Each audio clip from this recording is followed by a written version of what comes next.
بسم الله الرحمن الرحيم. السلام عليكم ورحمة الله وبركاته. الحمد لله وبه نستعين. أشهد أن لا إله إلا الله وحده لا شريك له، وأشهد أن سيدنا محمدا عبده ورسوله، ونصلي ونسلم على هذا النبي الكريم سيد المرسلين وعلى آله وصحبه أجمعين. أما بعد، أيها المؤمنون اتقوا الله، أوصيكم وإياي بتقوى الله، فقد فاز المتقون. Muslimin dan muslimat, mudah-mudahan dirahmati Allah Subhanahu wa taala. Di dalam sebuah hadis riwayat daripada Anas bin Malik radhiyallahu anhu, kata dia, qala Rasulullah sallallahu alaihi wasallam, idza arada Allah bi'abdihi al-khair ajjala lahu al-'uqubata fid dunya, wa idza arada Allah bi'abdihi syarr amsaka 'anhu bi dhanbihi hatta yuwafiya bihi yawm al-qiyamah.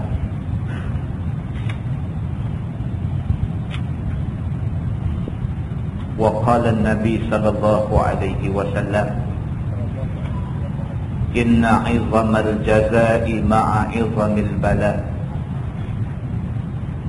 wa inna Allah ta'ala idza ahabba qauman ibtalahum faman radiya falahu ar-ridha wa man sakhita falahu as-sukh, atau kama qala, hadis riwayat Imam At-Tirmizi. Seorang sahabat nama dia Anas bin Malik radhiyallahu anhu, dia berkata, Nabi sallallahu alaihi wasallam bersabda, sabda Nabi, idza arada Allahu bi'abdihi al-khair ajjala lahu al-'uqubata fid dunya.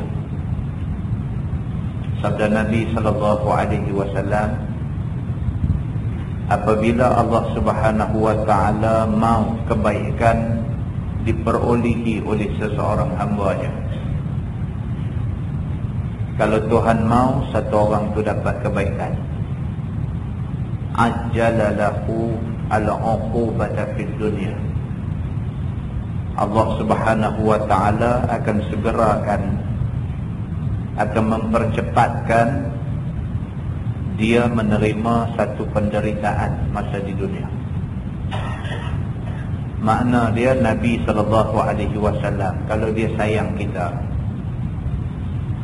Allah Subhanahu wa taala kalau dia sayang kita, kalau Allah dan Nabi sayang kita, Allah Subhanahu wa taala akan takdirkan kita ditimpa satu susah. Begitu. Wa idza arada Allahu bi'abdihi syarr, dan apabila Allah Subhanahu wa taala nak satu kejahatan, satu keburukan menimpa seseorang manusia, amsaka anhu bi dhanbihi hatta yuwafiya bihi yaumal qiyamah, maka Allah Subhanahu wa taala akan tanggung balasan daripada menimpa satu-satu orang yang buat dosa. Tuhan tangguh sehingga tiba hari kiamat. Hari kiamat baru Tuhan balas dosa yang kita buat. Muslimin dan muslimat yang dirahmati Allah sekalian, daripada hadis ni dapat kita faham bahawa kalau sekiranya kita ditimpa apa-apa musibah, kalau sekiranya kita ditimpa apa-apa susah, itu tanda Allah Subhanahu wa taala sayang kita. Kerana biasanya manusia apabila dia ditimpa musibah, dia ingat Tuhan. Manusia kalau dia ditimpa susah, dia ingat Tuhan. Manusia apabila dia sakit, dia ingat Tuhan. Manusia apabila Allah Subhanahu wa ta'ala uji dia dengan satu ujian yang dia tak tertangguh, dia ingat Tuhan. Manusia bila ingat Tuhan, itu tanda Tuhan sayang dekat dia. Sebaliknya, kesimpulan kedua yang boleh kita ambil daripada hadis ni ialah, barang siapa yang sepanjang hidup dia tak pernah susah. Sepanjang hidup dia tak pernah sakit. Sepanjang hidup dia tak pernah ditimpa apa-apa kesulitan atau penderitaan, maka itu tanda Allah Subhanahu wa ta'ala kurang sayang dekat dia. Kerana manusia, bila dia sihat sedia, bila dia tak pernah susah selama-lamanya, dia kurang ingat kepada Allah Subhanahu wa ta'ala. Bila dia kurang ingat Allah, maka Allah Subhanahu wa ta'ala kurang sayang kepada dia. Di dalam sebuah hadis lain, Nabi SAW bersabda, Nabi kata, inna izamal jazai ma'a izamil bala. Nabi kata sesungguhnya besar pahala kalau sekiranya besar ujian. Nabi SAW kata, satu-satu orang manusia ni dia akan dapat pahala yang besar kalau sekiranya dia diuji dengan ujian besar. Dia kena uji dengan ujian besar dan dia sabar, pahala dia besar. Begitu. Wa inna Allah ta'ala iza ahabba qauman ibtalahu.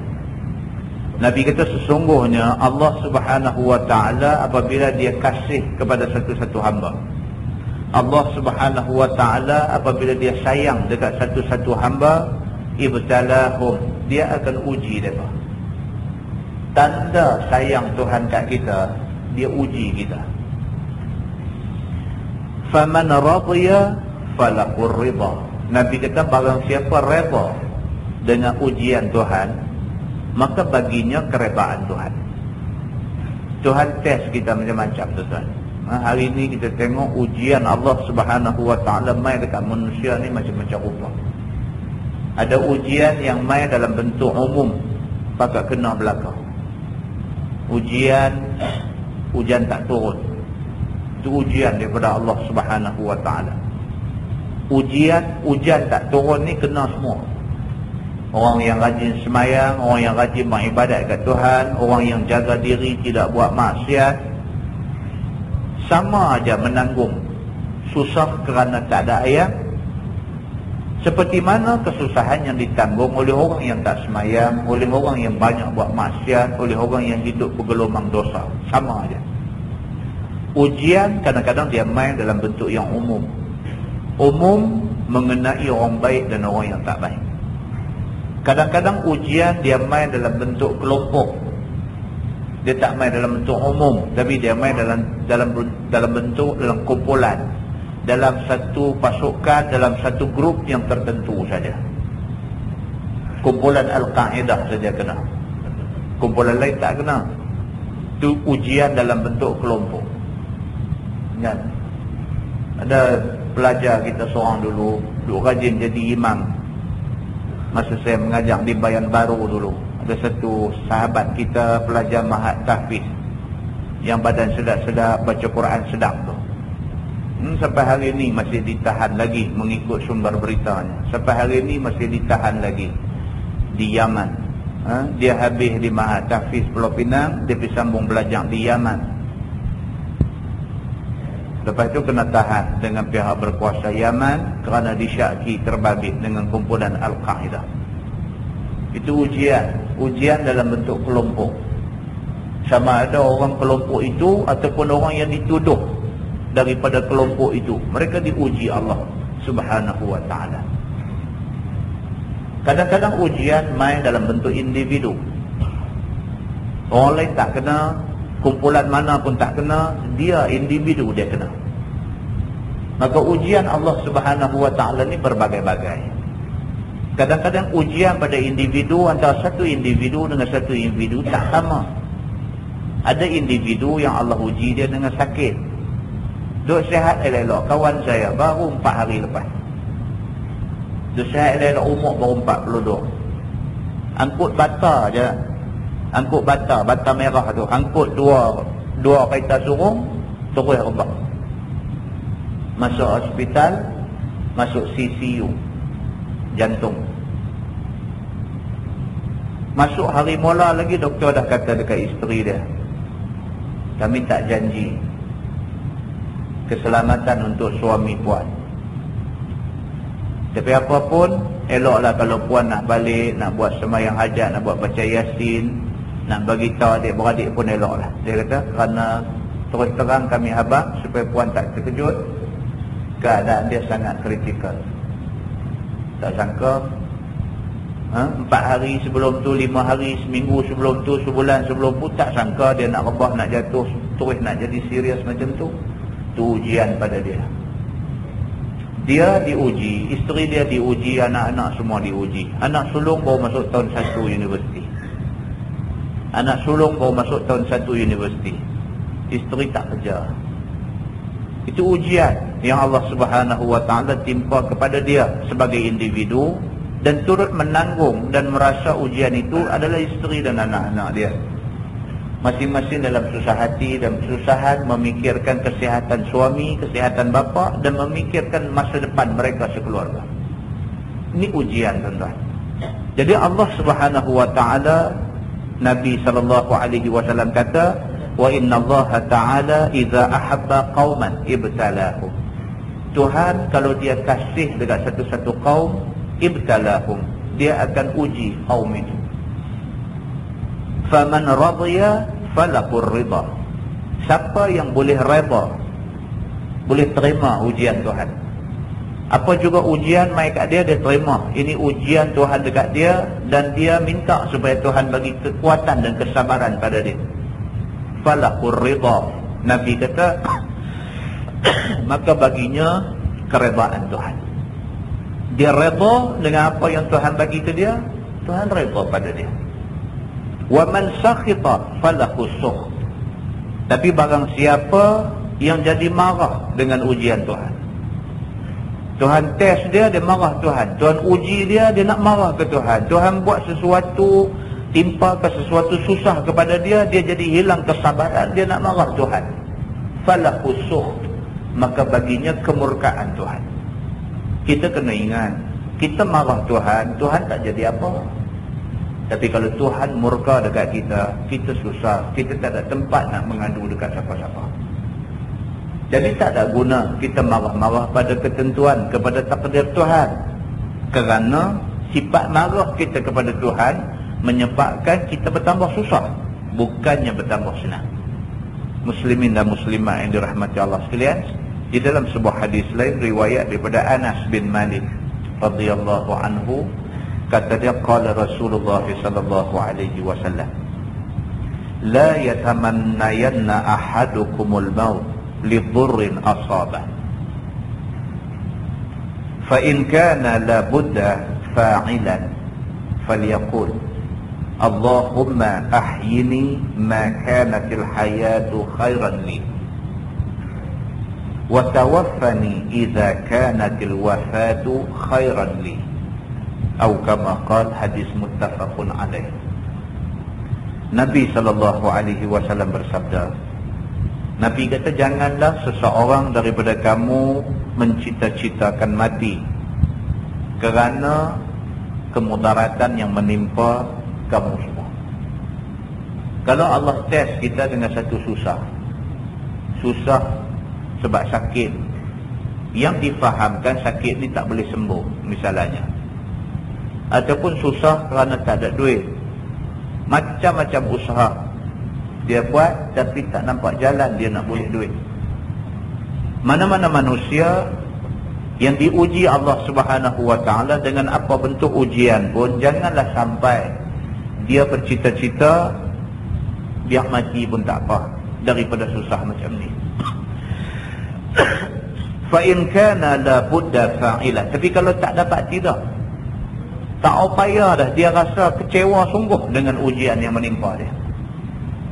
Tak dapat tidaklah, dia tak boleh nak bohong diri dia. Dia frust sungguh dengan ujian yang Allah Subhanahu Wa Taala bagi ke dia. Ada orang macam tu.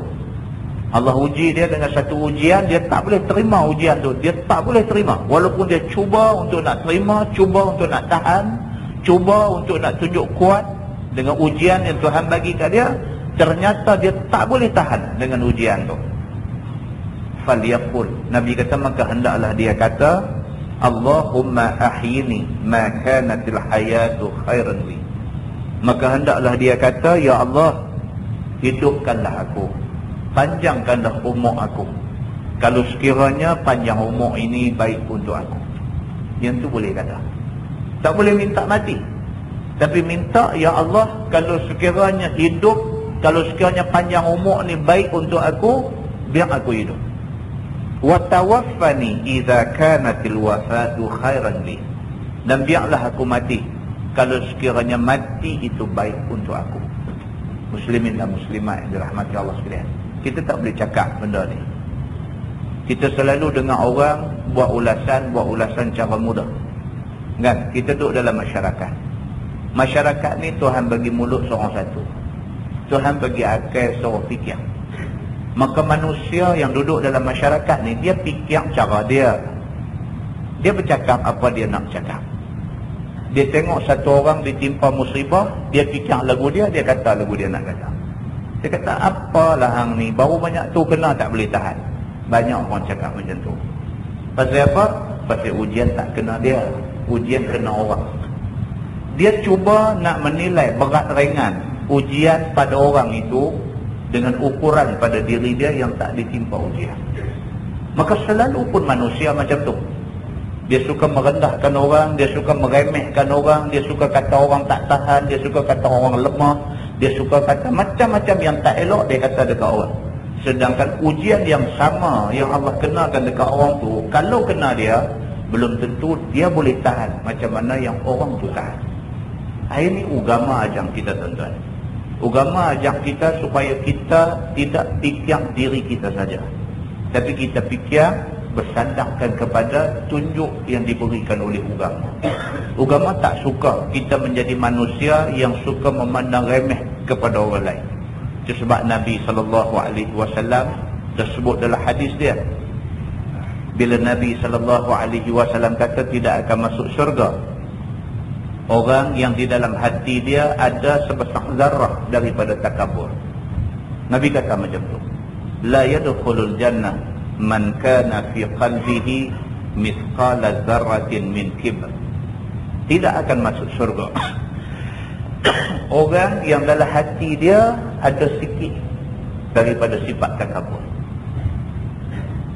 Sahabat terus tanya Nabi, ya Rasulullah, macam mana dengan orang yang suka pakai elok-elok, kasut elok dan sebagainya, adakah orang ini takabur?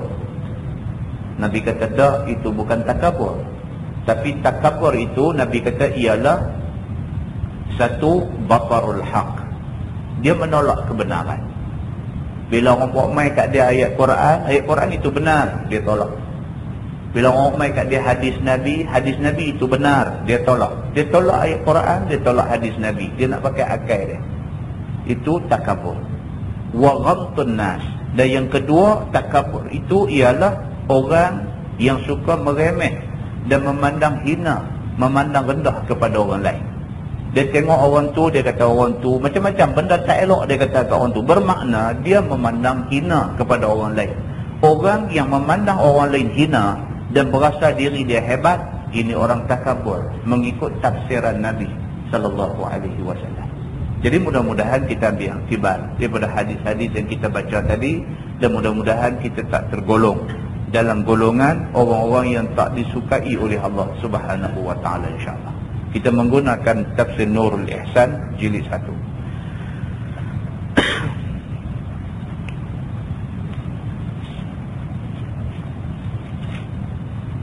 Muka surat 33.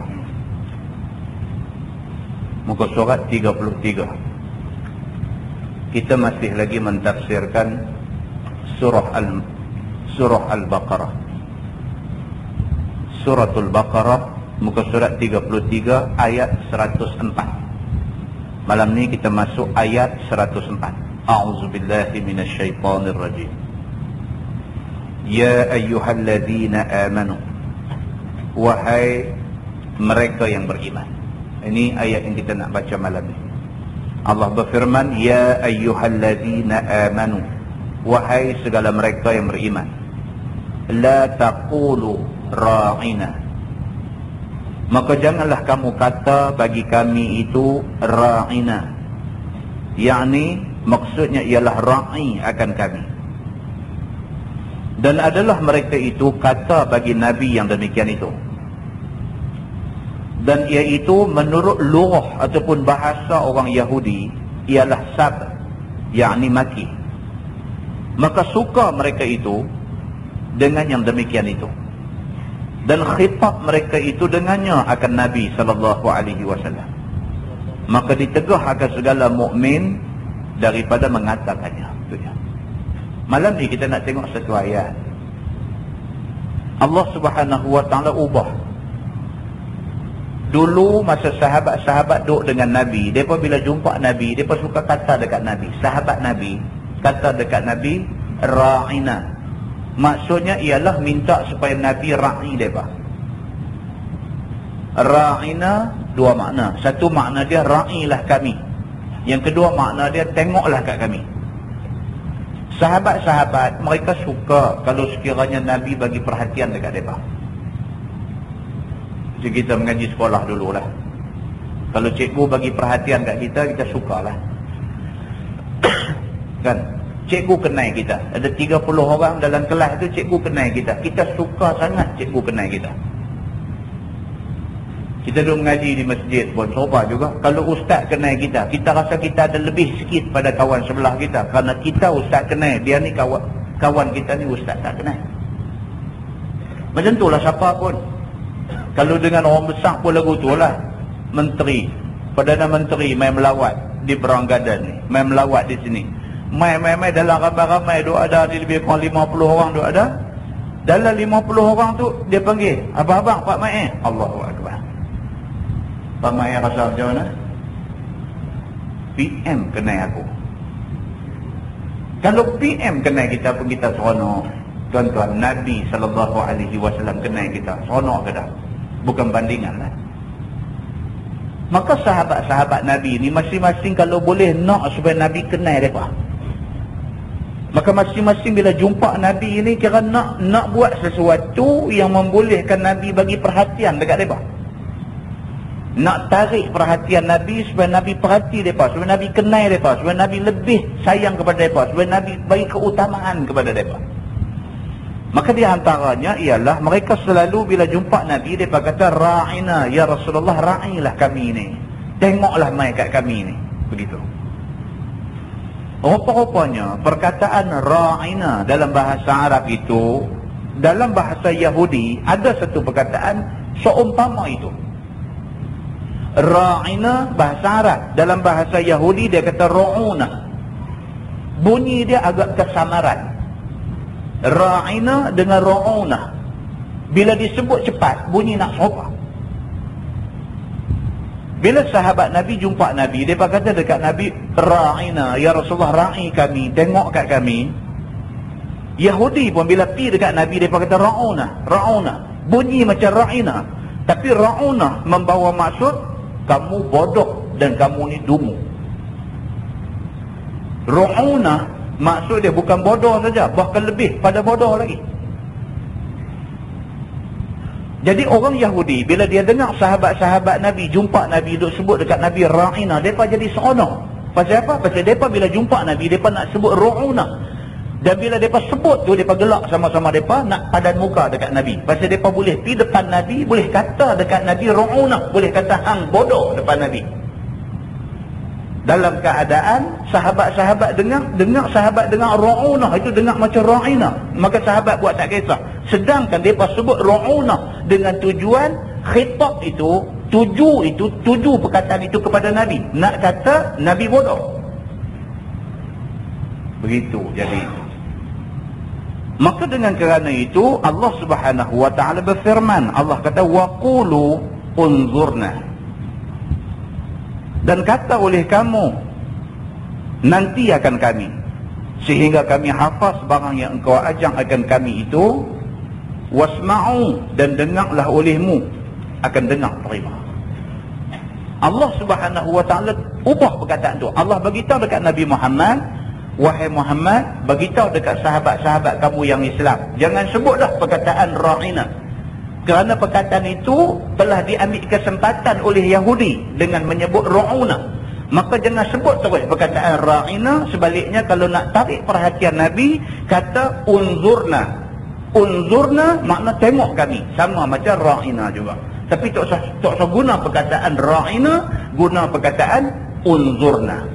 Tujuan dia ialah supaya nak bagi beza dengan perkataan Yahudi yang bermakna ra'una, yang bermakna bodoh tadi ni. Begitu cerita. Tuan boleh faham? Itu ceritanya. Jadi Allah Subhanahu wa ta'ala turun satu ayat kepada Nabi Muhammad, nak tegur sahabat-sahabat yang duk sebut perkataan ra'ina ini, supaya ubah perkataan ra'ina kepada unzurna. Kerana perkataan ra'ina itu dia nak sama dengan ru'una, bahasa Yahudi yang membawa maksud Nabi bodoh. Begitu. Firman Allah Subhanahu wa ta'ala, walil kafirina azabun alim. Dan bagi segala kafir itu azab yang amat sakit, iaitu azab neraka. Tuhan kunci terus dalam ayat tu. Tuhan kata orang kafir Yahudi apa semua ada guna perkataan ru'una, duk hina Nabi, ru'una, hina Nabi. Tentu ada sahabat kita itu di masjid Jelutong itu nak edarkan buku jawapan Persatuan Ulama Malaysia terhadap golongan yang mencerca dan menghina Nabi Muhammad sallallahu alaihi wasallam. Buku tu diedarkan dengan RM1 satu naskah. Tuan-tuan boleh beli dan boleh baca dan boleh ambil faham bagaimana keadaan orang hari ini. Ini kita duk baca ni Yahudi kata dekat Nabi Muhammad ru'una, kamu bodoh. Tapi hari ini orang hak nama Islam, mengaku Islam, kata dekat Nabi Muhammad macam-macam. Tuan-tuan boleh baca buku tu, tengok apa orang yang mengaku Islam hari ini kata ke Nabi sallallahu alaihi wasallam. Dan buku itu dia ambil keratan daripada kenyataan-kenyataan akhbar yang sudah keluar secara rasmi dalam surah Abang, yang tidak ada siapa boleh nafi benda tu. Keluar secara rasmi dalam surah Abang. Dia potong balik keratan-keratan tu, masuk dalam buku tu. Kemudian dia ada hurai apa yang mereka ni kata di dalam buku ni. Tuan-tuan boleh dapatkan naskah dan baca. Tengok macam mana orang hari ini tidak hormat Nabi Muhammad sallallahu alaihi wasallam. Kalau Yahudi kata dekat Nabi ru'una, mana sabar?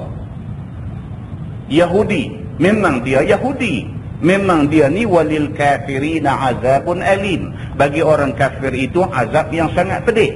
Tapi masalah kita hari ini orang Islam. Orang Islam dikata dekat Nabi dengan kata-kata yang kita rasa sangat sedih dan sangat sakit apabila mereka menghina Nabi sallallahu alaihi wasallam sebegitu rupa. Muslimin dan muslimat yang dirahmati Allah sekalian. Firman Allah, ma yawaddu alladhina kafaru min ahli alkitab wal musyrikin. Tiada cita-cita oleh segala kafir daripada ahli kitab, dan tiada segala kafir musyrikin Arab itu, an yunazzala alaikum, an yunazzala tu baris tolong putih, an yunazzala bukan yanazzala, an yunazzala alaikum min khair, bahawa tiada diturun atas kamu, yakni atas Muhammad, daripada kebajikan sekali-kali, min rabbikum, daripada Tuhan kamu, kerana hasad bagi kamu. Itu dia. Orang kafir ni sakit hati dekat Nabi, sakit hati dekat orang Islam yang ikut Nabi sallallahu alaihi wasallam.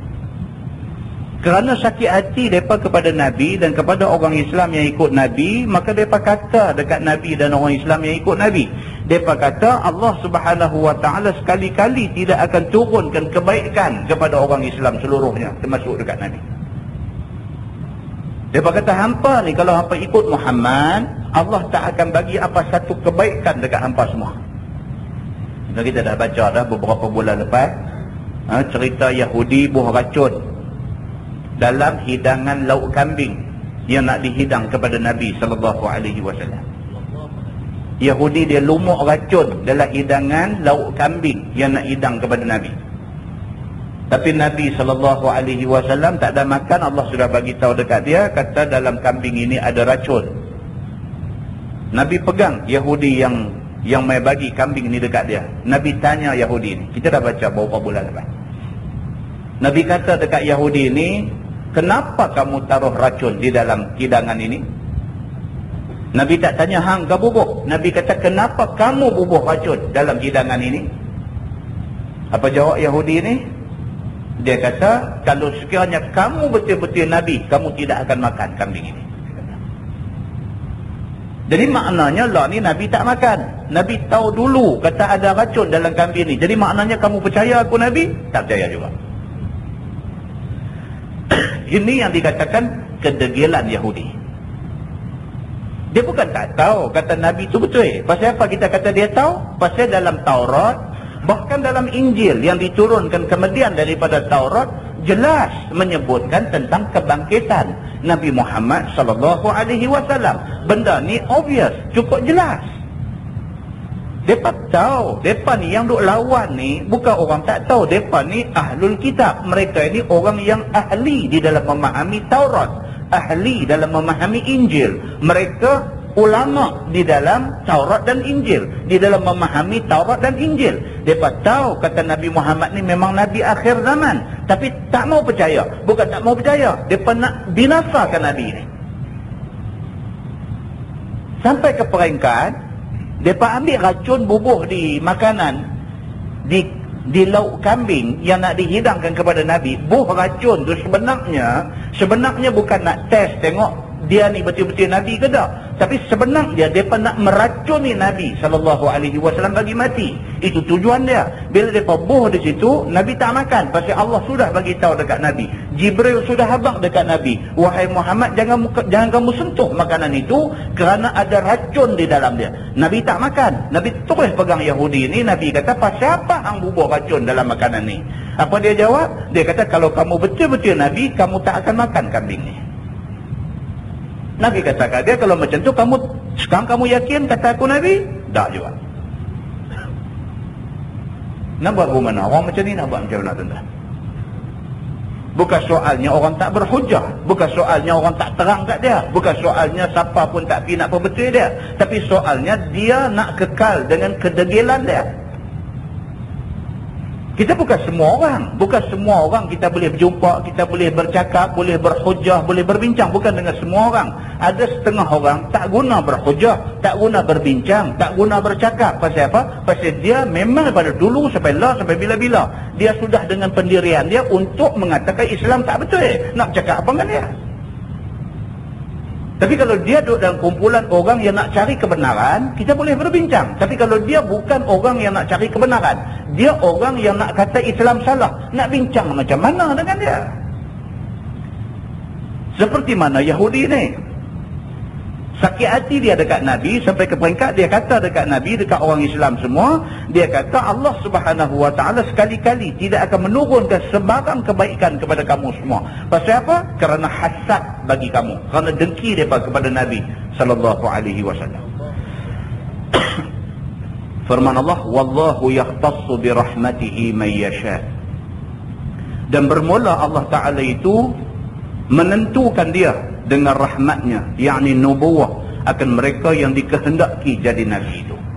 Walaupun Yahudi tak suka Nabi Muhammad jadi Nabi. Orang Yahudi mau yang menjadi Nabi akhir zaman ini daripada kalangan dia. Orang Yahudi, dia mau Nabi akhir zaman ini daripada kalangan Yahudi, bukan daripada kalangan Arab. Mereka ni asabiyah. Mereka ni semangat perkauman mereka lebih. Oleh kerana mereka Jus, mereka Yahudi, maka mereka mau semua Nabi keturunan dia. Tiba-tiba Nabi akhir zaman yang merupakan Nabi paling istimewa, yang merupakan Nabi seluruh umat akhir zaman, tiba-tiba Nabi akhir zaman dilantik daripada kalangan Arab, bukan daripada kalangan Yahudi. Mereka tak boleh terima benda ni. Allah kata walaupun Yahudi tak boleh terima, wallahu yahtassu bi rahmatihi man yasha. Bermula Allah Taala menentukan dia dengan rahmatnya, yakni siapa nak jadi nabi, mengikut macam mana yang Allah punya mau. Allah mau Nabi Muhammad jadi Nabi, maka Nabi Muhammad jadi Nabi, bukan orang Yahudi jadi Nabi. Wallahu dzul fadlil azim. Dan bermula Allah Ta'ala itu Tuhan yang ampunya kurnia pemberian yang besar-besar. Dan Allah Subhanahu wa Ta'ala dzul fadlil azim, dia yang memiliki fadilat, kelebihan yang besar-besar. Tuhan punya, dia nak bagi kat siapa dia punya suka. Macam kita ada duit, 1/3 daripada duit kita boleh dijadikan bahagian wasiat. Kita ada duit, 1/3 daripada duit kita boleh dijadikan bahagian wasiat. Kita nak bagi 1/3 wasiat tu dekat siapa, yang tu kita punya suka. Bini kita pun tak boleh larang, anak kita pun tak boleh larang, kerana hak kita. 1/3 tu kita nak bagi kat siapa, kita punya suka. Allah Subhanahu wa Ta'ala Tuhan Rabbul Alamin, seluruh alam dia punya. Dia nak bagi rahmat dekat siapa, dia punya suka. Dia nak bagi siapa panjang umur, dia nak bagi siapa kaya, dia nak bagi siapa sehat, dia nak bagi apa dekat siapa pun tak boleh kata apa. Itu Allah Subhanahu wa Ta'ala punya kuasa. Allah nak lantik Muhammad bin Abdullah menjadi Nabi akhir zaman, itu Allah punya kuasa, Allah punya suka. Tak ada siapa boleh larang Allah daripada melantik Nabi Muhammad menjadi Nabi akhir dia. Itu maksudnya. Dan tak kala ta'an, yakni cerca, ta'an itu bahasa Arab, dan tak kala ta'an, yakni cerca oleh segala kafir pada mansuh hukum. Ta'an ini dalam bahasa Arab. Ta'an maksud dia cerca, nak bagi jatuh maruah, itu ta'an dia bagi. Itu ta'an. Maka tak kala ta'an, yakni cerca oleh segala kafir pada mansuh hukum. Dalam Quran ada turun ayat, kemudian ada turun pula ayat yang memansuhkan ayat yang sudah diturunkan. Bila berlaku benda macam ni, orang kafir guna ini sebagai satu senjata mereka nak kata Quran ini ada kelemahan. Kalau tuan-tuan belajar usul fiqh, dia masuk di bawah bab nasikh mansukh. Ada ayat Quran yang dah turun, kemudian diturunkan ayat lain, ayat yang kedua ni memansuhkan ayat yang pertama, maka pakai ayat yang kedua. Maka dalam Quran berlaku benda ni. Contohnya dulu Allah pernah turun satu ayat, asy-syaikhu wasy-syaikhatu idza zanaya farjumuhumal battah. Penzina laki-laki dan penzina perempuan, idza zanaya, apabila depa ni dua-dua berzina. Asy-syaikhu wasy-syaikhatu maksudnya penzina yang dah kahwin. Penzina yang dah kahwin laki-laki dan penzina yang dah kahwin daripada kalangan perempuan. Iza zanaya, kalau depa dua ni berzina, farjumuhumal battah, maka rejam depa ni dengan ketul batu sampai mati. Itu ayat Quran. Kemudiannya ayat tu dimansuhkan. Ayat tu tak dibaca. Hari ini kalau tuan-tuan buka Quran daripada awal Quran juzuk 1 sampai juzuk 30, cari ayat ni tak ada. Tapi itu ayat Quran yang pernah diturunkan satu masa dulu. Tapi ayat itu dimansuhkan bacaan dia, tetapi hukum dia masih jalan. Bila berlaku benda macam ni, orang kafir ambil benda ni, dia buat satu senjata. Dia kata, saya tengok, dia kata apa? Dia kata Tuhan apa macam ni? Sak buat turun, sak batal, sak buat turun hak lain. Dia kata mana boleh, Tuhan mana boleh buat silap macam tu. Dah kata macam tu lah, nak batal, nak kata lagu lain. Pasal apa? Dia kata Tuhan tak fikir dulu ke benda ni? Dia guna itu sebagai kelemahan. Berlaku benda ni. Maka tak kala ta'an, yakni cerca segala kafir, kerana terdapatnya hukum mansuh, hukum di dalam Quran. Maka kata mereka itu, kata orang kafir ni, bahawa Muhammad suruh dia akan sahabatnya hari ini dengan satu suruhan, dan tegah dia daripadanya esok hari. Saya tengok dia kata, Nabi Muhammad ni hari ni suruh lagu ni, esok kata lagu lain pula. Contoh hak Nabi pula macam mana? Nabi pernah kata, ini dalam satu hadis, Nabi kata, inni qad nahaitukum an ziyaratil qubur ala fazuruha fa inna ziyaratal qubur zikral maut. Nabi kata, sesungguhnya aku pernah larang kamu daripada menziarahi kubur, Tetapi hari ni Nabi kata aku tarik balik larangan ziarah kubur ini. Ala fazuruha. Hari ni pilah ziarah kubur. Nabi kata fa inna ziyaratal kubur, kerana menziarahi kubur itu zikrul maut, boleh mengingatkan kamu pada mati. Nabi satu masa dulu dia pernah larang orang tak pergi kubur. Tapi kemudiannya Nabi kata aku tarik balik larangan tu. Hari ni hampa boleh pergi ziarah kubur. Pasal apa? Pasal didapati ziarah kubur ni boleh menyebabkan kamu teringat kata satu hari kamu akan mati. Maka larangan ziarah kubur ditarik balik, dan hari ni kamu boleh pergi ziarah kubur. Orang kafir bila dengar macam ni, dia kata je tengok Muhammad ni, Syed kata tak boleh, Syed kata boleh. Dia ni betul-betul apa? Nampak?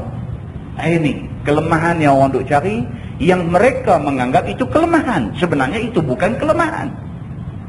Maka turunlah ayat daripada Allah Subhanahu wa taala, firman Allah, "Ma nansakh min ayatin aw nunsiha na'ti bi khairin minha aw mithliha."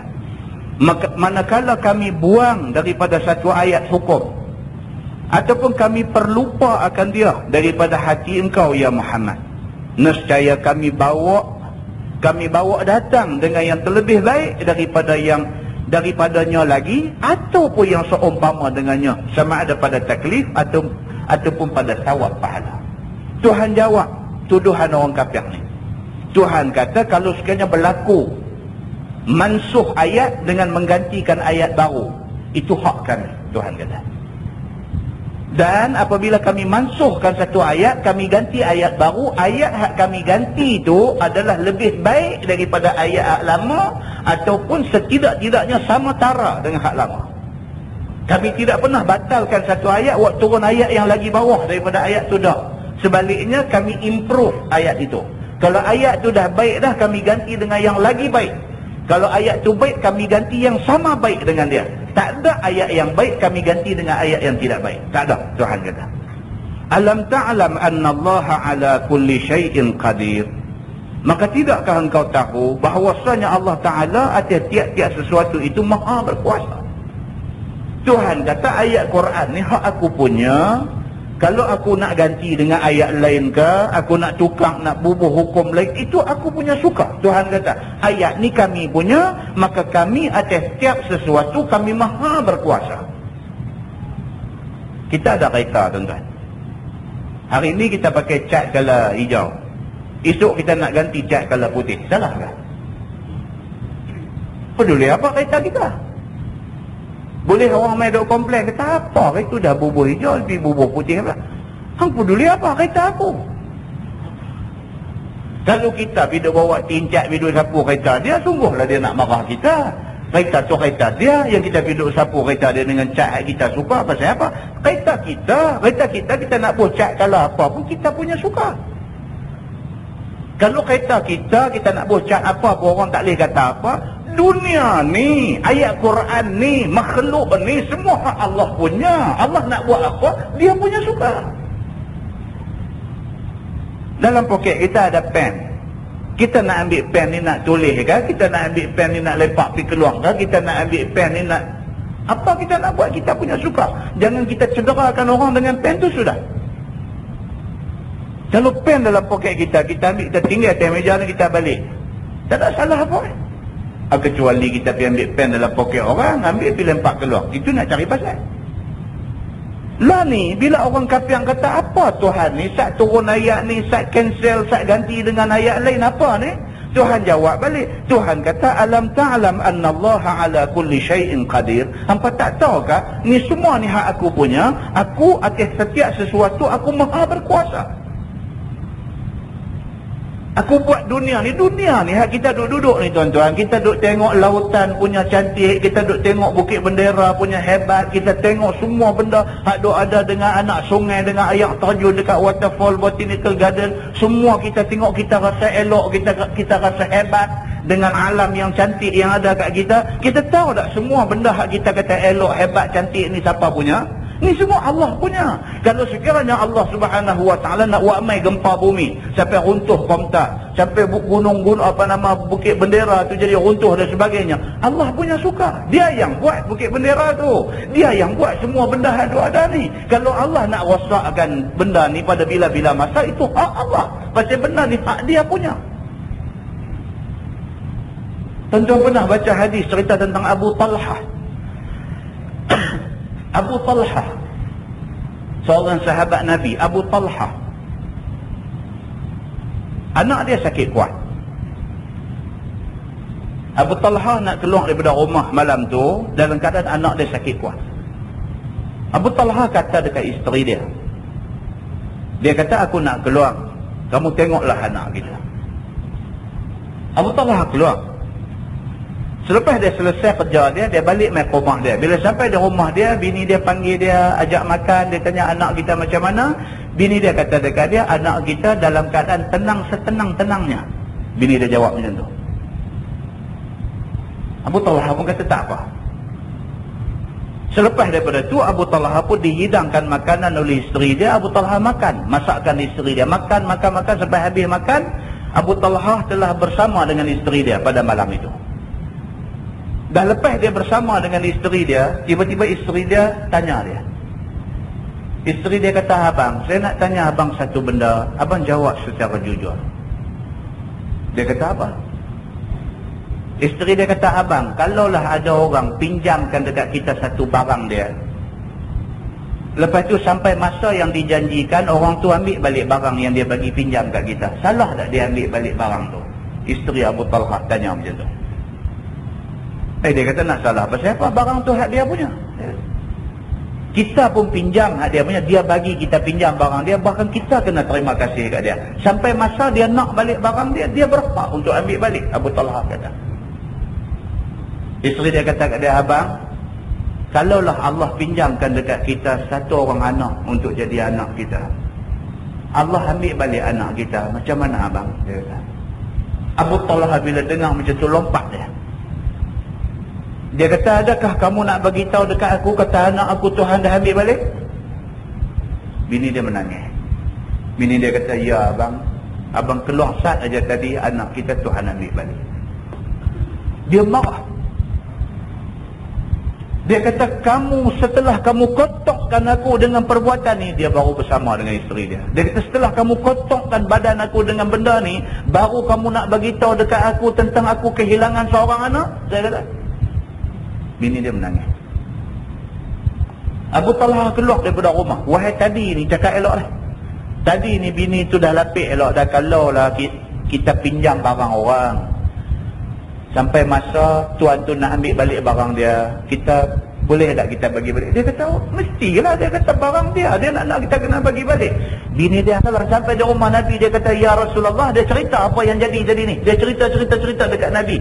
Nabi dengar benda ni. Nabi tak kata apa. Nabi cuma tanya dia satu, adakah tadi kamu bersama dengan isteri kamu? Dia kata, ya, aku bersama dengan dia. Selepas tu baru dia cerita kat aku benda ni. Nabi kata apa kat dia?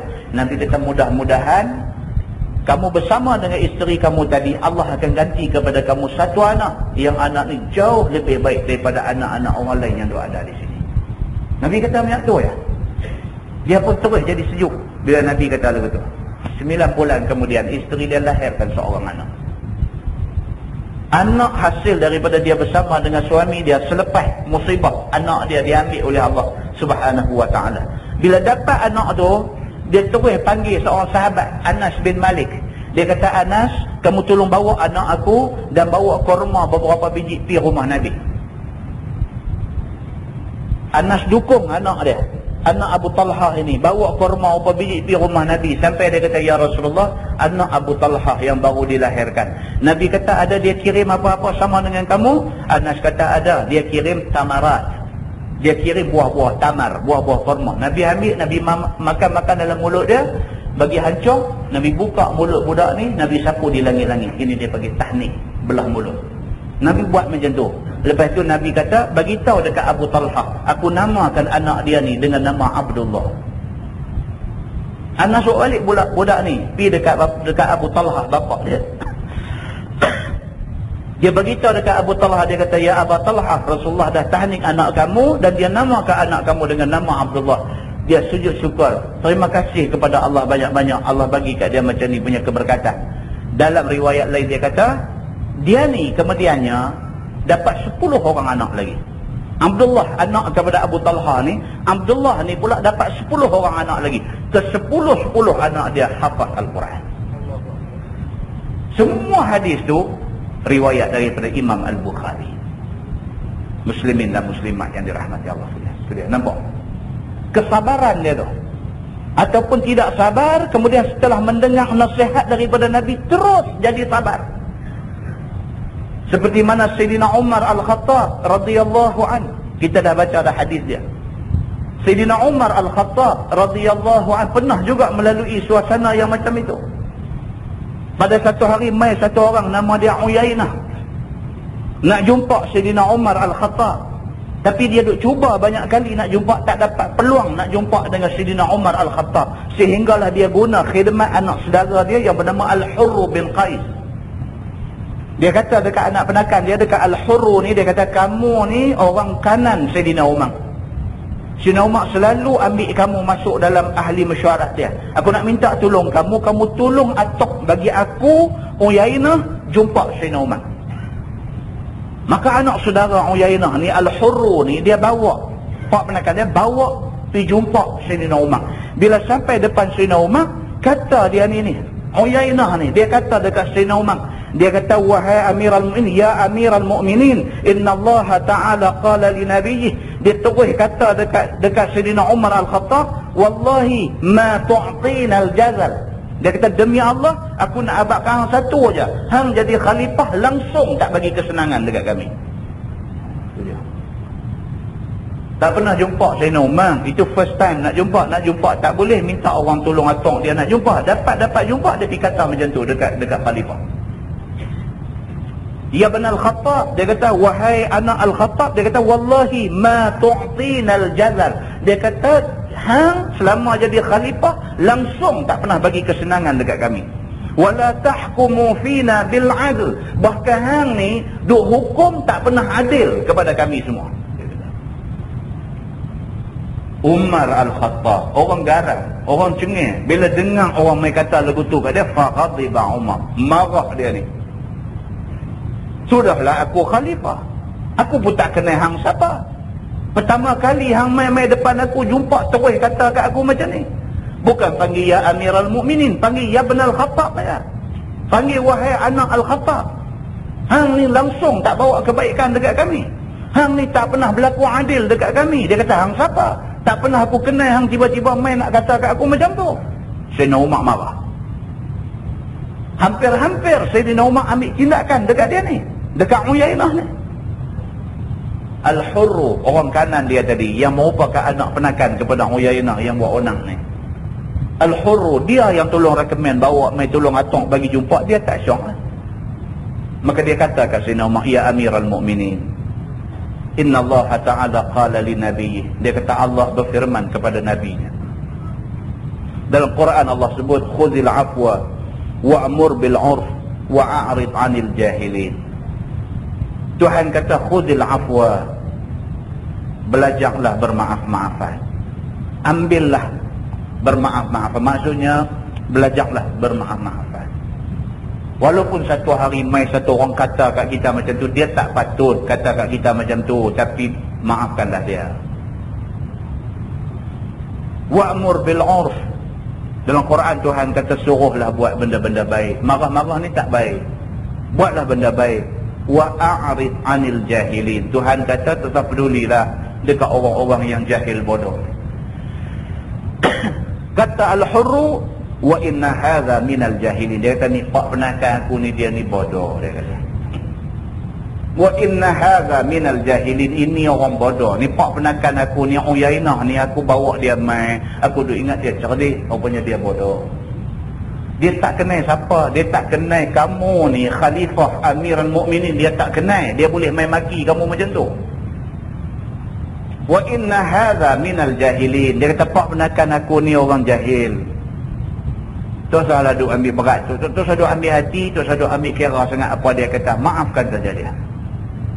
Sayyidina Umar Al-Khattab, bila orang kanan dia sebut macam tu kat dia, dia ni dandan, temperature panas ni dandan turun rapat. Sehingga kan kata dia ni, kata Al-Hurr ni, dia kata, aku tidak pernah tengok manusia yang cukup cepat sejuk macam Sayyidina Umar ni. Apabila dengar sepotong ayat Quran, sudah cukup sepotong ayat Quran untuk potong marah dia. Tuan-tuan, kalau kita bangkit main seorang, Samsuri, kita pun tengok dia kecil besar, nampak? Tak reti bahasa sampai macam tu. Bangkit panggil nama lagu tu ya. Oi, kata, payah oi lagu tu. Kata oi, dia ni apa hal ni? Selinga capang juga. Kita pun darah dia naik sampai ujung rambut juga. Awak dia ni buat lagu ni. Lepas tu kawan sebelah kata, Ustaz, khuzil afwa wa'mur bil 'urf. Dengan dia kita berbual sekali. Tapi Sayyidina Umar Al-Khattab yang terkenal garang, cengeng, tegas, keras, orang yang cukup punya hebat ni, bila orang mai kat dia kata, ya benar Al-Khattab, wahai anak Al-Khattab, hang ni tak pernah berlaku adil, hang ni langsung tak bawa kebaikan dekat kami, gam duk hantam dia macam tu. Dia pun dah naik marah. Dia bangkit satu orang baca sepotong ayat Quran, khuzil afwa wa'mur bil 'urf wa a'rid 'anil jahilin. Kata pula dia ni, wa anna hadha minal jahilin. Dia ni pak penakan aku ni, dia ni macam yang Tuhan kata tadi dah, dia ni orang jahil, tak saduk pedulilah dia kata apa, tak saduk marah kat dia. Dia dengar dengan ayat tu, temperature tengah panas ni turun terus sejuk. Sayyidina Umar Al-Khattab radhiyallahu anhu, bukan senang tuan-tuan, bukan senang. Ini yang Allah Subhanahu wa taala nak beritahu kat kita. Allah Subhanahu wa taala kata, hampa nak marah kat aku buat turun ayat, lepas tu aku cancel ayat tu ganti dengan ayat lain. Hampa nak kata aku buat kerja tak smart. Buat kerja tak smart. Dah buat turun satu ayat, lepas tu nasakh, mansuhkan ayat tu, turunkan ayat baru nak ganti. Hampa kata Tuhan apa buat kerja tak smart. Hampa nak kata kat aku macam tu, alam ta'lam anna Allah ala kulli syai'in qadir. Tuhan kata hampa tak tahu ke, kata Allah, yang kata Allah Tuhan sekalian alam ni, dia atas setiap sesuatu dia maha berkuasa. Bukan setakat nak pindah ayat Quran yang aku turun, aku nak mansuh, nak ganti ayat lain saja aku boleh buat. Hang haduk komplain tu pun aku boleh bagi matilah juga kalau aku mau. Tuhan kata, alam ta'lam anna Allah lahu mulkus samawati wal ard. Dan tidakkah engkau tahu wahai Muhammad, bahwasanya Allah Ta'ala itu Tuhan yang baginya milik 7 petala langit dan bumi. Itu dia. Ini yang kata tuan-tuan, yang berhak untuk sifat takabur ni Allah saja. Manusia tak boleh. Allah dia boleh takabur. Bila ada orang cabar dia lawan balik cabaran orang tu, dia lawan tu dengan tunjuk dia besar. Orang sudah komplain Tuhan, kata Tuhan apa tak smart, buat turun ayat, lepas tu mansuh ganti ayat lain. Dia jawab balik, dia kata apa? Yang pertama dia kata, ni aku ni Tuhan. Dia kata, aku apa aku nak buat, aku maha berkuasa. Tak cukup dia tu, dia besar lagi. Dia kata apa? Dia kata, alam ta'lam, hampa tak tahu ke annallaha lahu mulkus samawati wal ard. Hampa tak tahu ke langit hak 7 lapis duk ada di atas tu, bumi hak hampa duk pijak, hak hampa berjalan tak habis lagi ni, langit bumi ni hak aku punya. Dia kata, takabur tak Tuhan ni? Cukup takabur, cukup takabur. Memang sifat takabur tu hak Tuhan. Yang kita pun manusia kecil aja tapi cakap besar. Kan? Tuhan dia memang besar. Kalau dia cakap besar memang dia. Kita ni kecil saja cakap tuan-tuan. Aku perlu dia apa hang? Aku minta duit hang. Juga macam nak kelah bang. Kita ni kecil saja tapi bercakap Allahu Akbar. Aku peduli apa dengan hang? Aku ada hutang hang. Bila aku ambil duit hang? Hang peduli apa? Bum bagi. Itu manusia. Allah Subhanahu wa taala Tuhan Rabbul Alamin. Kita dah baca Fatihah, alhamdulillahi rabbil alamin. Segala puji bagi Allah Tuhan semesta alam. Semua hak dia punya. Maka lebih layak Tuhan bersifat takabur begitu. Dia kata memperbuat ia pada dalamnya barang yang dia kehendaki daripada memelia dan menghina dan menukar hukum. Allah Subhanahu wa taala dia nak buat apa atas bumi ni, atas langit, atas apa, Allah nak buat apa tu dia punya suka. Sama ada dia nak memuliakan siapa, dia nak menghina siapa, dia nak menukar hukum apa, itu Allah Subhanahu wa taala punya kuasa. Orang lain tak boleh campur. Firman Allah, wa ma lakum min dunillah, dan tiada bagi kamu daripada lain Allah Taala itu min waliyyin wala nasir, daripada wali yang memelihara kamu, dan tiada pertolongan yang menegah ia daripada azabnya daripada kamu. Allah Subhanahu wa ta'ala ni, dia adalah satu-satunya orang yang boleh melindungi kita, satu-satunya zat, satu-satunya kuasa yang boleh melindungi kita. Tak ada siapa boleh buat apa kat kita kalau sekiranya Allah Subhanahu wa ta'ala lindung kita. Dan tiada pertolongan yang menegah Allah akan azabnya daripada kamu. Maksudnya siapa pun tidak boleh halang azab Allah daripada kena kita kalau Allah sudah takdirkan azab akan menimpa kita. Dia kata permintaan ahlu Makkah. Dan telah turun tak kala minta Nabi oleh ahli Mekah bahawa diluat akan Mekah. Dan jadi di Bukit Safa itu emas. Am turiduna, adakah kamu kehendaki an tas'alu rasulakum, bahawa kamu minta akan rasul kamu, yakni Muhammad itu, kama su'ila Musa min qab, seperti mana barang yang diminta akan Nabi Musa daripada dahulu oleh kaumnya, daripada kata mereka itu arinallaha jahrah, perlihat akan kami Allah tu terang-terang, dan lain daripada yang demikian itu. Ini pula dia nak main satu cerita. Nabi SAW pernah dicabar oleh penduduk Mekah. Bila Nabi duk kata dia dilantik oleh Allah jadi Nabi, Nabi duk beritahu kata apa yang ada istimewa dekat dia ni mukjizat yang Allah bagi dekat dia sebagai bukti dia Nabi. Maka penduduk Mekah ni dia cabar Nabi. Cabar ni maksud cabar main-main. Dia kata, lah ni Muhammad, kalau betul lah kamu ni kata kamu Nabi, Allah lantik kamu jadi Nabi, nak minta satu. Mekah ni sempit, kamu minta Tuhan buat bagi Mekah ni luas. Tuhan, kita pernah pergi Mekah kan? Masjidil Haram tu dia duduk di lembah. Dia valley macam tu, lembah. Kalau kita masuk daripada Jeddah main dengan bas masuk tu tak nampak Kaabah tu, tak nampak sebab dia duduk lepas ke bawah. Dia duduk di tengah lembah. Tu Mekah sebenar-benarnya, Ummul Qura. Mekah tu sebenarnya banyak tu aja, kecil aja. Mekah yang kecil tu, penduduk Mekah zaman Nabi lu minta, kalau betul kamu ni Muhammad, kamu ni Nabi, minta supaya Allah bagi besar Mekah ni. Satu. Yang kedua, kami nak minta dekat kamu satu. Kalau betul kamu ni Nabi, minta supaya Bukit Safa. Kita pergi Mekah, habis kita tawaf, kita nak pergi sa'i Safa ke Marwah. Bukit Safa tu, minta bukit tu bertukar bagi jadi emas. Kalau Tuhan kamu boleh buat dua benda ni, boleh bagi Mekah ni jadi besar, boleh bagi Bukit Safa tu tukar bagi jadi emas, okey, kami terima kamu Nabi. Tu cabaran. Tu tengok cabaran macam tu. Kalau tuan-tuan buka dalam surah Al-Isra ayat 90-93, banyak lagi lah cabaran mereka ni. Surah Al-Isra ayat 90-93, firman Allah, wa qalu lan nu'mina laka hatta tafjura lana minal ardi yanbu'a.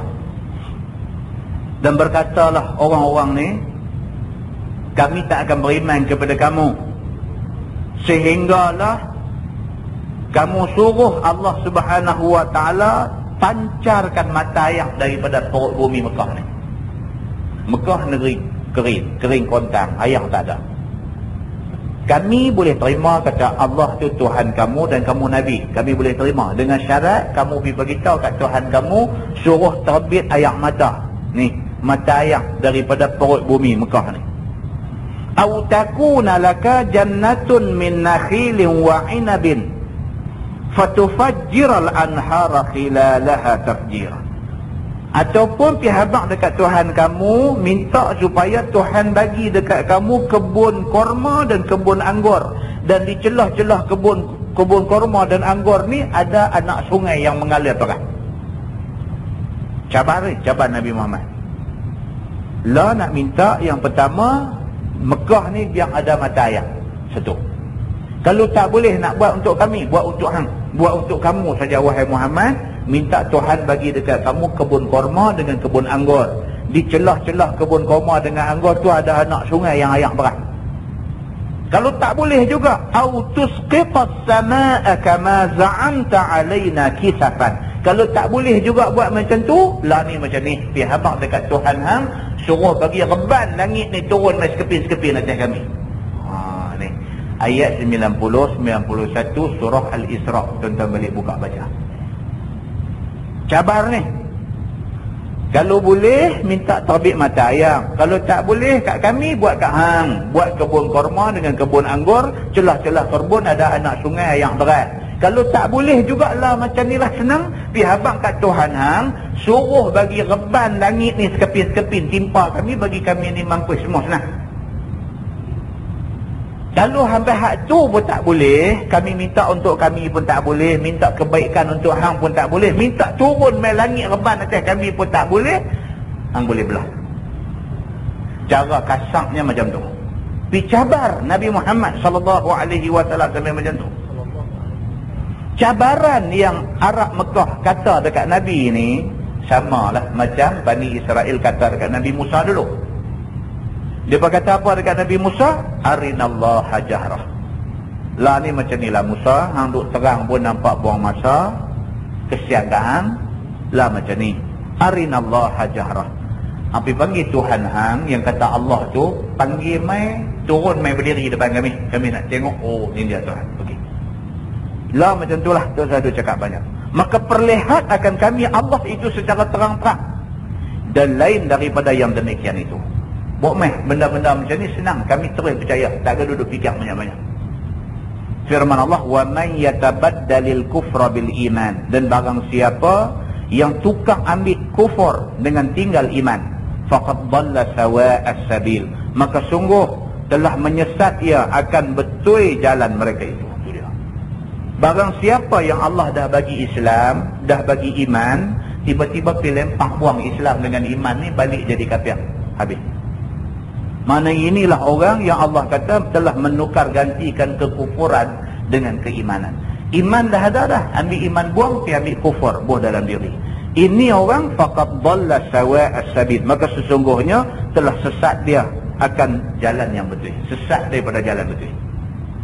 Firman Allah, wadda katsirun min ahlil kitab. Telah bercita-cita oleh kebanyakan daripada kafir ahli kitab, yakni Yahudi dan Nasrani.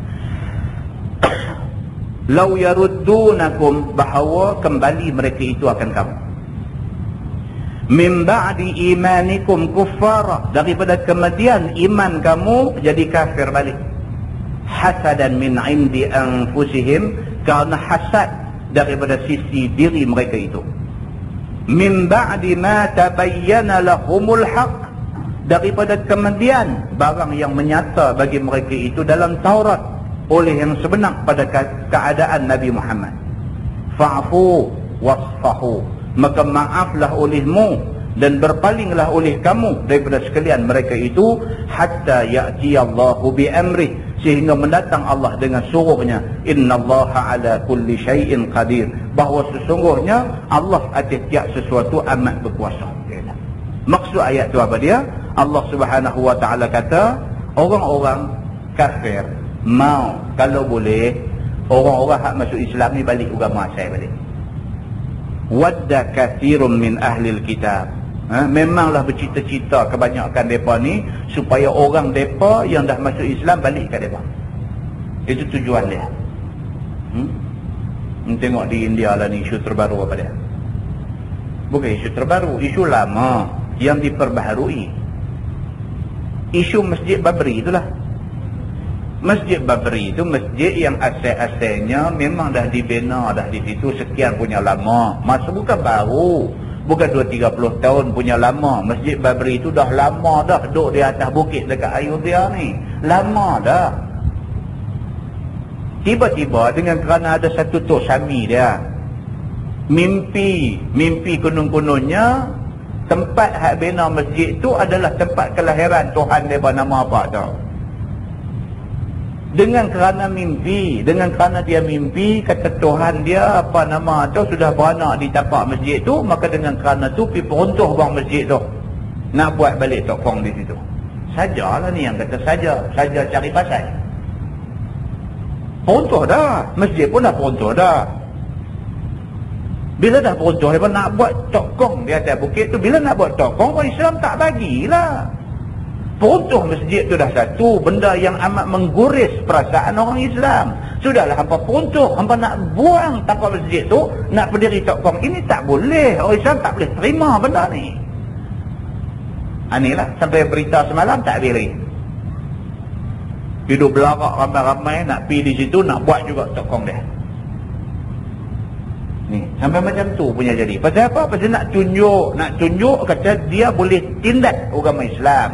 Tu saja tujuan dia, bukan ada apa. Benda ni simbolik. Kalau dia boleh buang masjid, buat tokong, makna dia cukup hebat. Tu saja. Bukan ada apa-apa, bukan kata buat-buat esok ni dia pakat nak pergi semayang di situ sampai penuh. Tak juga. Saja nak bagi puas hati aja. Muslimin dan muslimat yang dirahmati Allah sekalian, tak bolehlah buat macam tu. Orang Islam tak pernah pergi kacau tempat-tempat ibadat orang agama lain, tak pernah kacau. Bahkan dilarang duduk kacau tu, dilarang. Nabi SAW ketika nak lepas tentera Islam turun berperang, Nabi pesan apa? Nabi pesan yang pertama sekali, Nabi kata uzu bismillah. Nabi kata berperanglah kamu bismillah, dengan nama Allah. Nabi pesan ni dekat tentera yang Nabi perang ni, hampa nak pergi perang ni berperang dengan nama Allah. Wa fi sabilillah. Dan perang ini mesti dengan niat yang satu, iaitu kerana nak menegakkan agama Allah. Itu yang kedua. Yang ketiga, Nabi kata apa? Dah selepas dah kamu turun nak perang ni dengan bismillah, kemudian kamu berperang ni dengan niat fi sabilillah, dah kamu turun tu jangan sekali-kali kamu buat zalim kepada siapa-siapa, terutamanya Nabi kata kepada budak-budak, kepada orang tua-tua, kepada orang perempuan, dan kepada rahib yang beribadat di dalam tempat ibadat dia.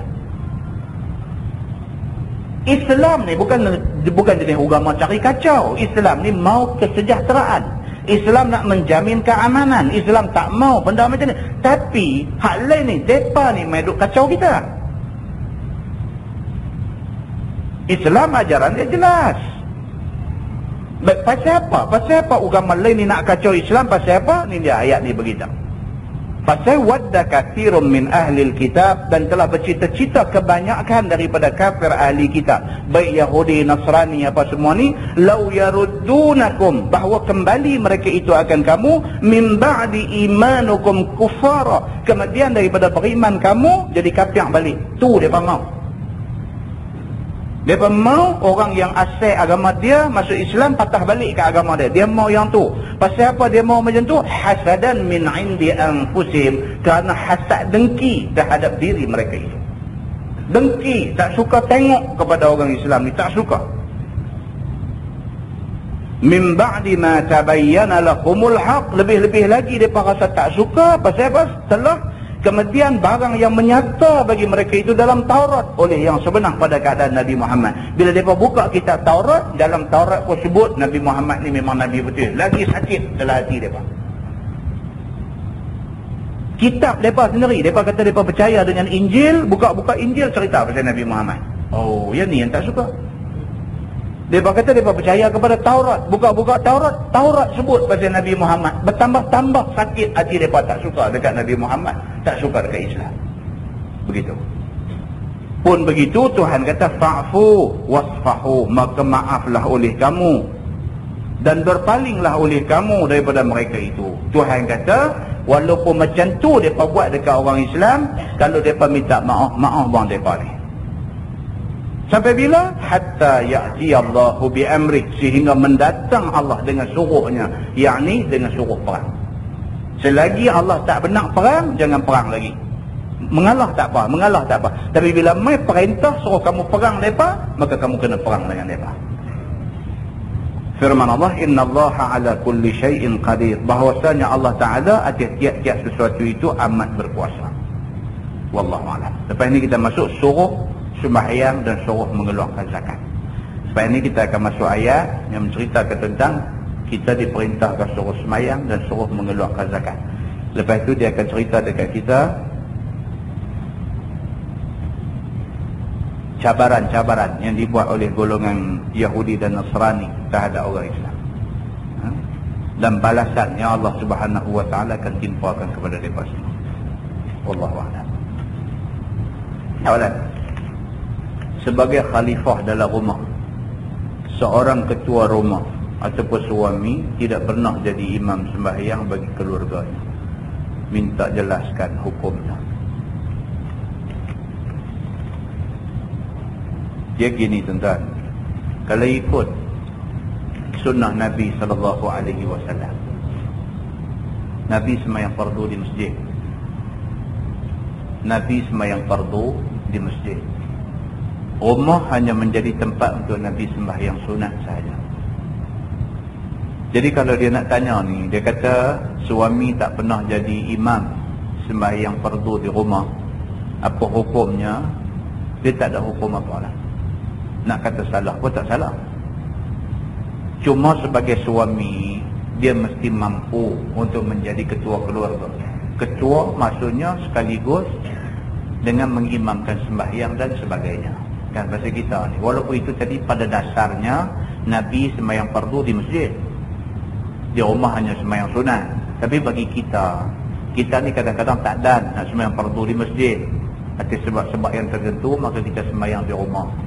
Jadi bila kita sembahyang di rumah, ada baiknya kita juga mendirikan salat berjamaah dengan anak isteri di rumah. Ada seorang sahabat Nabi, nama dia Abu Ayyub Al-Ansari. Sahabat yang terkenal, Abu Ayyub Al-Ansari. Dia ni sembahyang di masjid sama dengan Nabi. Ansari maksudnya orang Madinah lah, orang Ansar. Bila Nabi hijrah Mekah ke Madinah, dia kira tak pernah lepas peluang. Sembahyang fardu mesti sembahyang dengan Nabi di masjid. Tapi dia ni bila habis ayat sembahyang bagi salam, Assalamualaikum warahmatullahi, Assalamualaikum warahmatullahi, dia bangkit balik. Perbuatan Abu Ayyub Al-Ansari ini diperhatikan oleh sahabat-sahabat lain. Ini cerita adalah hadis. Jadi ramai di kalangan sahabat ni yang timbul tanda tanya dalam kepala mereka. Dia berkata, apa hal dengan Abu Ayyub ni? Dia ni sampai tiap-tiap hari, tiap-tiap waktu sembahyang, bila habis bagi salam cepat-cepat balik. Macam dia ada satu benda yang tak settle di rumah. Jadi sahabat ni bukan busybody, tapi sahabat yang telah pun dihubungkan ukhuwah Islamiah oleh Nabi. Mereka rasa mereka perlu tahu pasal apa. Kalau sekiranya Abu Ayyub ada masalah, mereka nak tolong. Bila tengok dia bagi salam balik, dia bagi salam terus bangkit balik, mereka takut kot dia ni ada masalah apa, di rumah dia susah apa ke semua.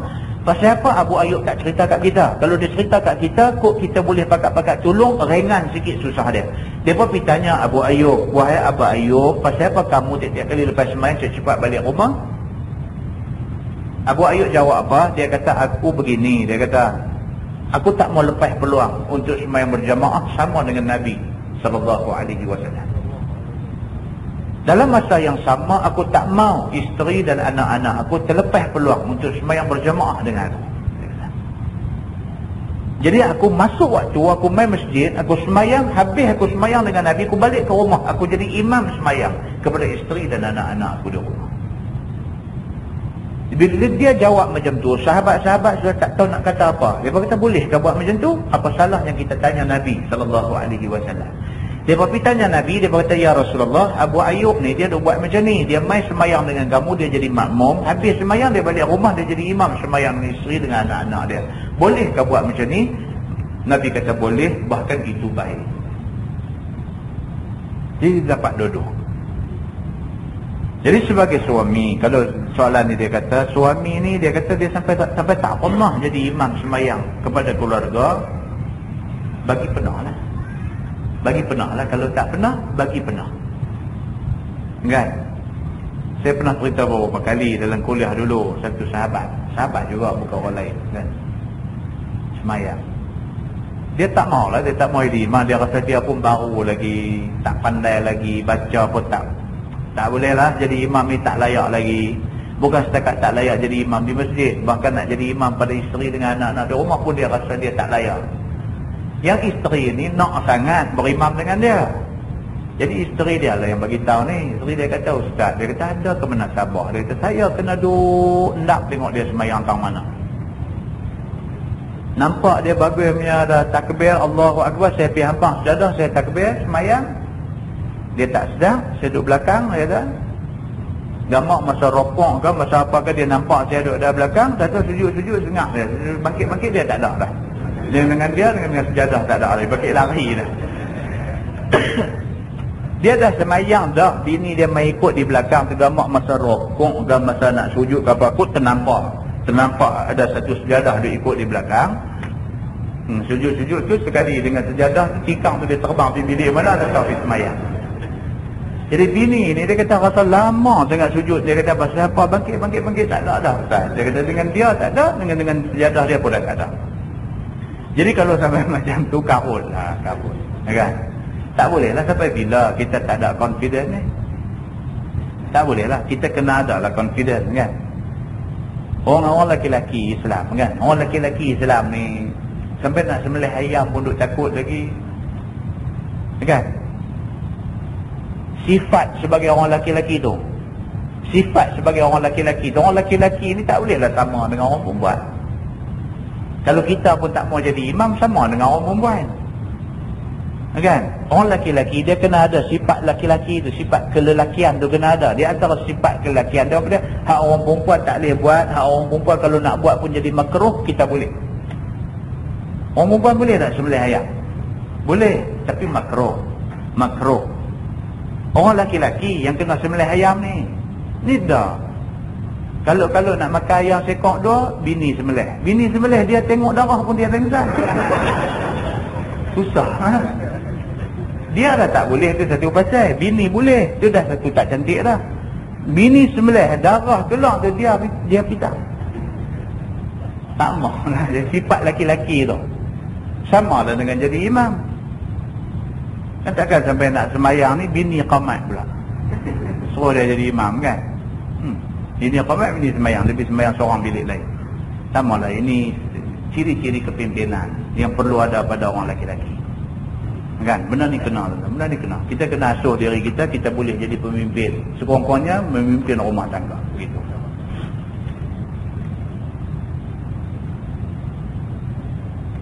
Apa hukum mereka yang memutuskan saf dalam semayang atau mereka yang nampak saf itu putus tetapi tak mau mengisi tempat kosong itu dan terus bersembahyang?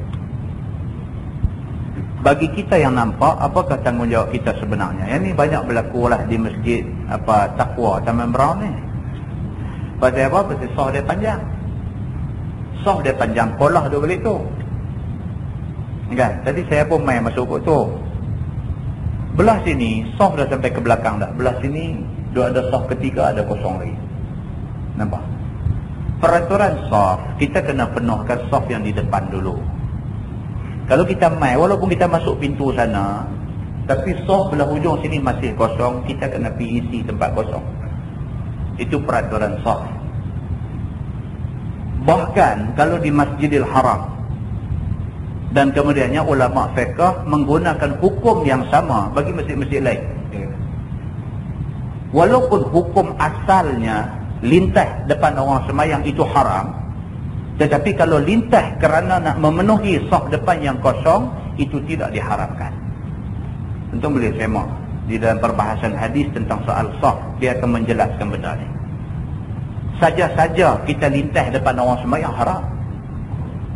Bahkan Nabi kata kalau sekiranya satu orang tu tahu berapa punya besar dosa nanti kena kat dia kerana dia lintah depan orang semayang, maka orang tu sanggup berdiri tunggu sampai orang tu sudah semayang, walaupun dia tunggu tu selama 40, dia kata. Kalau dia tahu berat ni dosa lintah depan orang semayang ni, dosa dia berat, dia tahu berat tu tara mana punya berat, dia sanggup tunggu berdiri, tunggu sampai kawan tu sudah semayang baru dia lintah. Berat dosa lintah depan orang semayang, tetapi atas alasan nak memenuhi saf yang di depan yang masih kosong, tidak berdosa kalau lintah dengan tujuan nak penuhi saf yang di depan yang kosong. Maknanya apa? Maknanya memenuhi saf yang di depan itu lebih besar lagi tuntutan dia daripada larangan melintah depan orang semayang. Ini makna dia apa? Makna dia lepas ni kalau sekiranya kita masuk main, kita nampak ada lagi kosong di depan, penuhkan saf yang di depan dulu. Kalau tuan-tuan rasa masjid Taqwa ni besar sangat dah, Sampai nak lintas daripada hujung tu, nak pergi, nak penuh sah balik sana pun berasa jauh. Kita pergi Masjid Nabawi lagi jauh. Kita pergi Masjid Nabawi, Masjid Madinah, Masjid Nabi tu, lagi jauh. Kita masuk daripada babus salam, daripada pintu Assalam, kita masuk tu, tengok sah, ya Allah. Sekira-kira kalau kita start masuk daripada pintu tu, nak pergi sampai pintu balik sana Masjid Nabawi tu, kalau kita berjalan, tak ada nak sampai hujung. 4 rakaat semayang habis. 4 rakaat semayang kita duduk berjalan, tak sampai hujung ni. Kalau kita kata masjid ni besar, ada lagi masjid lebih besar. Jadi ceritanya apa? Ceritanya penuh saf yang di depan yang kosong dulu. Bahkan ada hadis pula, Nabi SAW larang kalau sekiranya kita main masjid dalam keadaan berlari-lari. Nabi larang. Nabi pernah semayang, Nabi tengah duduk semayang, Nabi dengar bunyi orang duduk lari, bubuk nak main semayang tu. Habis semayang, Nabi beralih tanya, siapa yang berlari tadi waktu orang tengah semayang? Nabi kata kat dia, Nabi kata, semayang setakat mana yang kamu dapat. Kalau kamu dan 1 rakaat, 1 rakaat. Kamu dan 2 rakaat, 2 rakaat. Takat mana kamu dan? Jangan kita sampai sana nak tungkat mutu, tengok di sini orang dah duk baca surah dah. Lakum dinukum waliyadin. Tak payah tungkat, nak pakai tolak mutu kita balik dulu tu ya. Pasal masuk nak bagi dapat juga rakaat pertama. Islam tak suruh macam tu.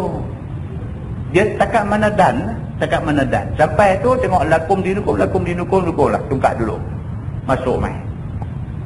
Dan rakaat kedua.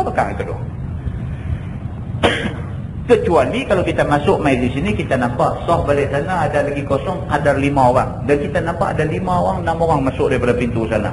Okey, mereka isi belah sana, kita start daripada tengah sini balik. Itu atas kecerdikan kita lah. Tak boleh lah macam tadi saya tengok melonjong ikut belakang lagu tu. Dia pakat nak ambil bawah tepi kolah tu. Kan balik sini biar kosong, sayang lah. Jadi apa masalahnya? Masalahnya ialah kita tidak menjaga saf, sedangkan Nabi SAW sangat mengambil berat soal saf, sangat mengambil berat. Menjadi sunnah Nabi tu, bila nak semayang Nabi kata sawu, sin 2 kali sin tu, sawu sufufakum fa inna taswiyatas sufuf min iqamati salat. Sawu, samakan, hendaklah kamu semua samakan. Sin waw alif, sawu sufufakum fa inna taswiyatas sufuf min iqamati salat. Samakan saf-saf kamu, kerana sama saf itu sebahagian daripada sembahyang. Umar Al-Khattab lebih lagi lah, cabut pedang langsung, tarik tu, tumit kaki tu nak bagi sama dalam saf. Jaga saf sampai macam tu. Bahkan Nabi kata, samakan saf-saf kamu, kerana saf yang tidak sama itu Allah akan menyebabkan hati-hati kamu jadi tidak sama. Jadi kalau buka hadis di dalam bab saf saja pun macam-macam peringatan Nabi SAW menunjukkan Nabi menekankan pentingnya jaga saf. Kita kena jaga. Dan bila saf kosong, rapatkan. Ada satu jadi kan, bila saf kosong di depan, kan, kawan belakang nak pergi ke, kawan kanan nak rapat ke, jadi macam tu. Nanti dia duduk gencok dulu tu. Kawan belakang langkah capak, kawan tu langkah main tepi. Dia ni ghostan, dia tu pergi balik situ. Dia duduk lugu tu pula. Kacau juga ya tu pun kan. Dia nak budak dia lagu mana? Hak kawan tepi, rapat pelan-pelan. Saya ingat dalam 4-5 orang punya pergerakan, dia boleh dapat rapat balik. Begitu. Belakang nak pergi, pasal tadi orang depan tak nampak. Kawan dah pergi 2 step, kawan tu palam lubang tu. Dia masuk gear R, reverse, tengok belakang dah ada kawan IC tempatnya. Jadi puzzle macam tu pula. Jadi kita putuskan, kita kata macam tu, kawan sebelah rapat bang. Macam tu.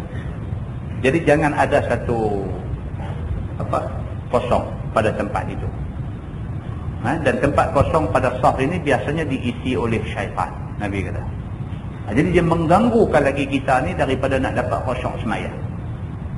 Kan, contoh benda macam ni, kita bila nak tidur mau ingat. Saja kita tanya diri kita, aku ni duk semayang sama ni kosong ke tak? Saja kita tanya api diri kita kan. Aku duduk semayang selama ni aku khusyuk ke tak semayang? Lazat tu, yang kata lazat semayang tu, kita dapat tak lazat semayang?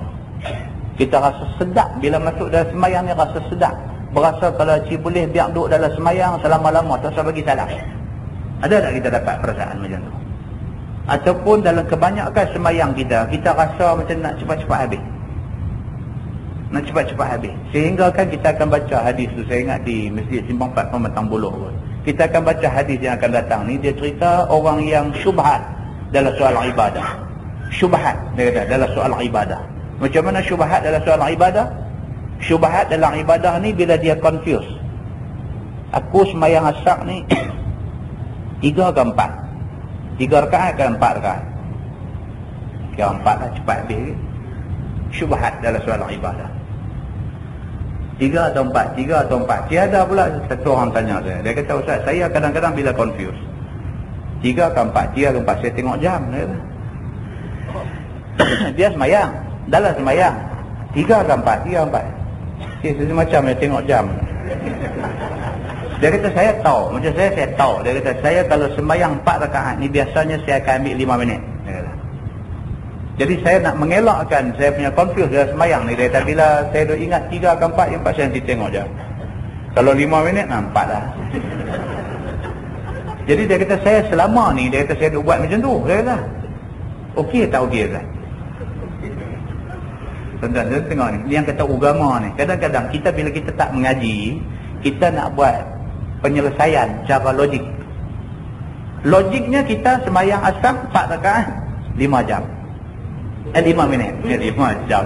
5 minit kan. Logiknya begitu. So bila kita confuse, kita nak tengok jam. 5 minit. 4 dah. Bukan ada 3. Dah. Agama kata macam mana? Agama kata kalau kita ingat 3 atau 4, 3 atau 4, 3. Pasal apa? Pasal 3 itu yakin. Kita yakin 3 dah. 4 ni kita tak yakin. 4 ke baru 3. Tapi 3 dah sure 3. Cuma 4 ke tak lagi? Kira hak yakin. Hak yakin 3, so tambah 1 lagi. Dia kata kalau lu butuh pula, dia kata kita. Dia kata kalau lu butuh, kalau saya ingat 3, 4, saya kira 3. Saya tambah 1 lagi, saya duk confuse pula. Ni dah 5 dah ni. Orang macam ni, kita kena nasihat dia lah. Makanlah barangan zaitun, kerana dia boleh menghilangkan was-was. Tak ada. Habis dah orang punya terang, dia tu tak faham dia lagi, nampak lah.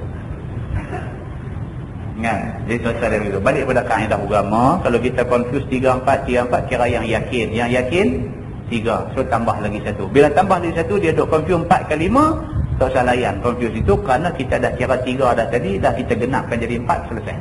Tidak ada confuse lagi. Jadi tuan-tuan, benda-benda macam ni mudah-mudahan Allah bantu kita lah untuk kita nak memperbaiki mana-mana yang silap kita ni. Satu lagi jawab, bila dia kata, abang saya meninggal dunia seminggu lalu dan ini dah hari yang ke-8. Isterinya keluar dari rumah untuk ziarah kubur bersama dengan anaknya. Soalan, bolehkah isteri keluar rumah? Yang kedua, apa hukum?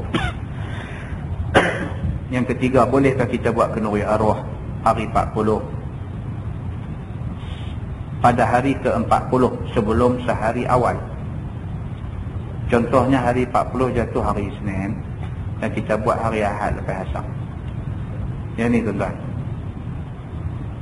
Yang pertama, soal berkabung ini. Orang Islam, orang perempuan, apabila kematian suami, tempoh berkabung dia ialah 4 bulan 10 hari. Dalam tempoh 4 bulan 10 hari itu dia dilarang daripada satu, dipinang ataupun berkahwin dengan sesiapa. Yang itu yang paling besar, larangan paling besar. Dalam tempoh iddah wafat 4 bulan 10 hari itu, tak ada siapa boleh meminang dia dan dia tak boleh kahwin dengan siapa-siapa. Yang itu paling besar. Dan selain daripada itu, orang perempuan yang duduk dalam tempoh iddah wafat kematian suami ini, dalam tempoh 4 bulan 10 hari, dia tidak boleh berhias-hias. Yang sekira-kira hias itu hias yang diambil faham sebagai hias, dia kata. Begitu. Pakai biasa ni tak ada apalah. habis mandi apa semua pakai baju macam biasa, tu tak ada apa. Yang maksud kata berhias tu yang orang faham kata hias, pakai bedak, pakai apa lebih-lebih, dilarang dalam tempoh itu. Dan dilarang dia berjalan ke sana sini tanpa sebab yang dibenarkan oleh syarak. Baik, termasuk dalam sebab yang dibenarkan oleh syarak ialah kalau dia kerja, membuat kerja. Jadi suami dia mati, seminggu selepas suami dia mati misalnya, dia pergi office, pergi kerja dengan tujuan nak cari rezeki makanan anak-anak, itu tidak salah. Dengan